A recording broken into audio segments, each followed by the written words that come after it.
Hey everyone, welcome back to Cowboy Survival. I'm Richard, and today we're going to look at how to set up your ridgeline for your shelters. And we're going to do it before we go out on the trail so that it's ready to set up and ready to use and can be set up in just a couple of minutes. So let's take a look at how we do this. So the first thing I'm going to need for my ridgeline is about 25 feet of 550 paracord. Now, I like 550. It's strong enough to handle the tension that I'm going to put on this line. It's also long enough at 25 feet that I can always find two trees I can get to. Usually they're going to be closer. I'm probably going to have some leftover line. That's okay. I'd rather have more line than not enough. So the next thing we're going to do is I'm going to start with I'm going to find one end of my line and I'm going to put a loop in it. So I'm going to just take this, I'm going to fold it against itself. I'm going to bring it down around my two fingers and it creates a little hole and I'm going to pull that through. When I pull it tight, I've got a loop that I can use. Now that loop's going to be very handy to me when I attach this to my first tree. And I'm going to attach it to this tree right here behind me. I think that tree is going to be the one we're going to use, and I think it'll be a good tree for demonstrating what we're going to do here. So what I'm going to do now, I'm going to take this loop that we just made, and I'm going to pass it around the tree, and I'm going to pull a little bit of my line through it. Then I'm going to pass I'm going to hold it tight on the top part of that, and I'm going to pass a tent stake right in that extra loop. And when I pull that, that's going to keep that from going through there. And that's going to be very tight and it's going to stay. And I can tighten it right up next to the tree if I want to. I can pull it out and make it looser if I want to. I can do that. Or like I said, I like putting mine right up next to the tree. So it's going to be nice and tight. Now these tent stakes I keep with me, and I'm going to show you how I store them, because if you store them loose in your pack, number one, you're going to have trouble finding them. Number two, they're going to be sticking through things in your bag, like maybe your water bladder or your food bags, and that's not going to be good. So this is how we attach the first end of our ridgeline. So I've come up with a way to store my tent stakes. If you just store these things loose in a pack, they're sharp, and they can poke through just about anything. They can poke through a food bag, your water bottle. So I found a nice nylon sheath for a knife. Instead of putting a knife in there, I put my tent stakes in there. And it's going to avoid poking through anything. It's going to protect them, and they'll always be in one place. So I've changed the perspective on my camera and moved to the other side. So here's my ridgeline, the first end of it attached to that first big tree. Now I'm going to attach the second end over here to this cedar tree right here. And I'm not going to attach it permanently. I'm just going to attach it lightly so I can have just enough tension on the line so that I can then add prusik loops to it. So let's see how I'm going to do that. So I'm going to grab my line, and you'll see me back in the camera here in a minute. I'm going to drag that all the way over here, and I'm going to wrap this around this tree, and I'm just going to simply put a couple of half hitches in this line, and I'm not even going to do them tight. I'm just going to put a little pull loop in it so that I can pull this out if I want to. And I can make that sort of tight. So I've got now a line with a little bit of tension on it. I can put a little more on there, and I've got a little bit of tension. Now I can start adding prusik loops to this line. So what we're going to add is something called a prusik loop to this line. Some of you may be very familiar with these and some of you may not. When I first started, I was not really up to speed on what a prusik line was. Well, a prusik loop is simply a loop that you're going to use to tie a prusik knot with it. So I'm going to take this, I'm going to make a little loop here. You see I've got this end. I'm going to then hold on to it. I'm going to pass this other end through. Now this is a really small piece. I'm not going to actually use this one. But I'm going to pass it up and under, and instead of passing it back through the loop, I'm going to pass it over between its own line and the top of the other loop. This is going to give me a little stronger knot than a square knot would be. I don't know if you can see this, but that knot is tied. It's not less a square knot like we might be, most of us might be used to. It's a little bit different, and it's going to be a much tighter, better line because it's going to bite down on itself. Now I'm going to actually use 4 prusik loops on this line. I've cut 3 of them at an 18-inch length and made loops. I cut one of them at a 24-inch length for a bigger loop, and you're going to see why in a moment. So I'm going to start with these loops, okay? And I'm going to simply pass this through. I'm going to hold it on one side of the line. I'm going to have it this side, and I'm going to put it like this. I'm going to pass the bottom up through. Okay. And actually, I think what I'm going to do is I'm going to do this different. I'm going to pass the knot. I'm going to leave the knot down at the bottom. I'm going to pass this through here. And I'm going to pull it, not real tight, but pull it kind of snug up next to the line. Now all I'm going to do is I'm going to do it again. I'm going to pass it around, bring it back through, and now I've got two. Now you got to be careful. You don't want these things to cross over each other, so you got to keep a little bit of tension on them.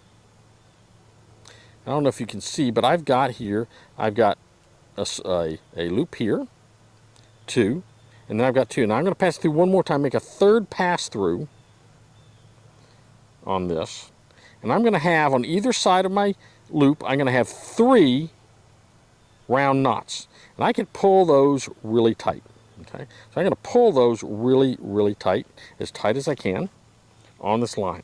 Now the beauty of this line, of using the twisted bank line, or the braided bank line on the 550 paracord, is this thing will slide up and down your cord very, very easily. You just take it and you just slide it right down the cord. You slide it back the other way. Now, this is nice. So when you hook a poncho or a tarp to this, and you hook this, you can take this and you can pull it out and make it really, really tight on that poncho or tarp. Now, I'm going to add 2 more of these to this line. One will be, I'll use one for my, for probably like the front end of my tarp. I use another one for the back, the right-hand side, and I might want to put one in the middle so that I can pull that crest of that thing up. Now, some tarps will actually have multiple. They'll actually have multiple opportunities, multiple tabs that you can tie into. Okay, and if they do, that's great. That's great. So I'm going to pass this through one more time.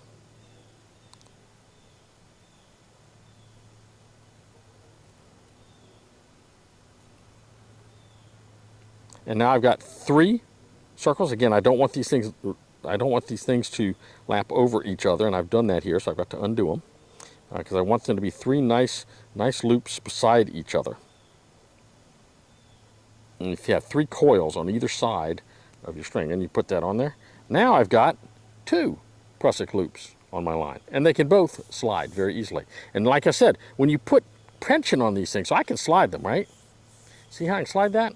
No problem. Watch what happens when I try to pull this. I can pull that really hard, and that is not going to move on that line. It's going to stay right there. See, that's not moving at all. But when I let the tension off, I can slide it, and I can slide it. This is very useful. I can slide this out, it puts tension on that, and once I slide it out, it's not going anywhere. Okay, it's going to stay right where I got it, and it's not going to move anywhere.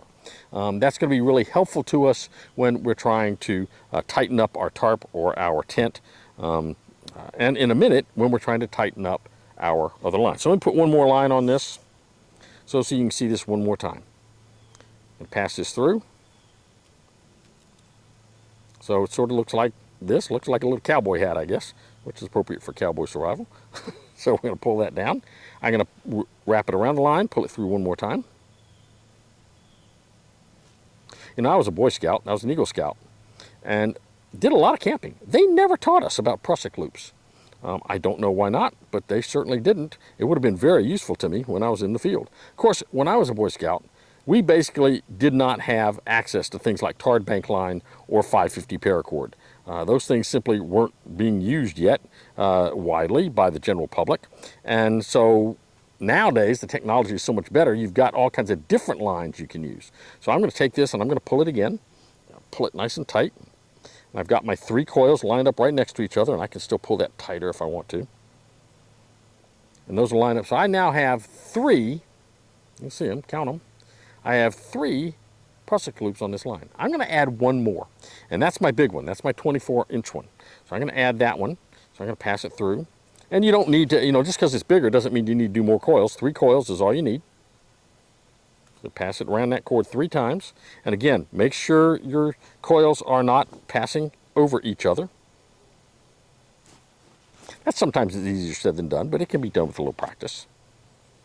So we're going to pass this through here one more time. And I'm going to start pulling that and tightening it. It takes a little while to do it, you know, you got to ease yourself into it. Don't try to do it all at once. So I will tighten this down. And I've got some overlapping here and I want to get rid of that.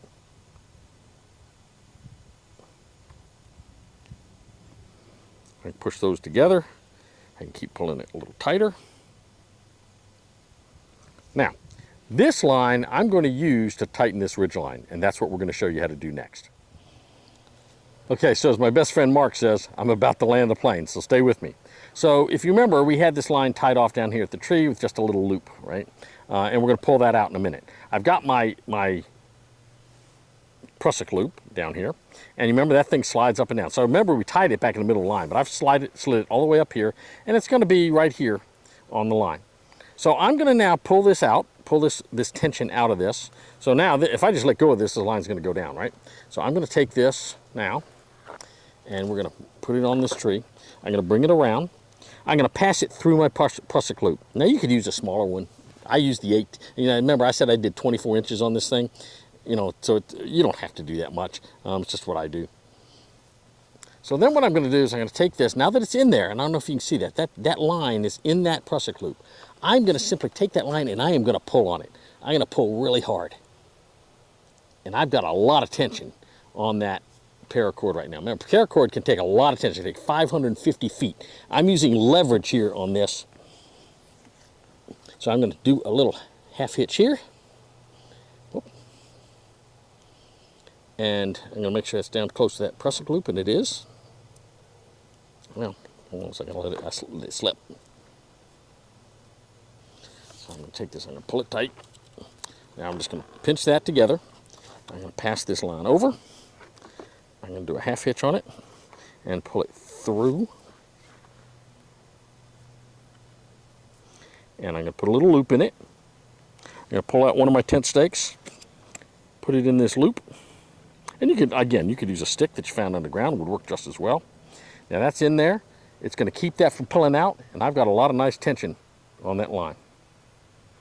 And I can put my shelter on that. I can hang my shelter from it.